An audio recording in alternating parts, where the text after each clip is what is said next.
Hi guys, ഇന്ന് ഞാൻ നിങ്ങൾക്ക് ഉണ്ണിക്കുട്ടൻ്റെ ഒരു കഥ പറഞ്ഞു തരാം കേട്ടോ.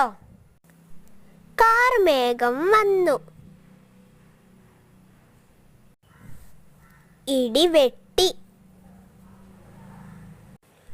ഉണ്ണിക്കുട്ടൻ കുട ചൂടി. എന്നിട്ട് ഉണ്ണിക്കുട്ടൻ വീട്ടിലേക്കോടി. ഉണ്ണിക്കുട്ടൻ്റെ അമ്മ 2 തേങ്ങാമുറി കൊടുത്തു. അത് പാതി ചന്ദ്രനെ കാണിച്ചു തിന്നു. അതിലൊരു പാതി അപ്പുറത്തേക്കും വലിച്ചെറിഞ്ഞു, മറ്റേ പാതി ഇപ്പുറത്തേക്കും വലിച്ചെറിഞ്ഞു. അമ്മ ചോദിച്ചു, 6ഉം 6ഉം എത്രയാ? അപ്പോൾ പറഞ്ഞു 11. അയ്യോ, തെറ്റിപ്പോയല്ലോ. വീണ്ടും ചോദിച്ചു, 6ഉം 6ഉം എത്രയാ?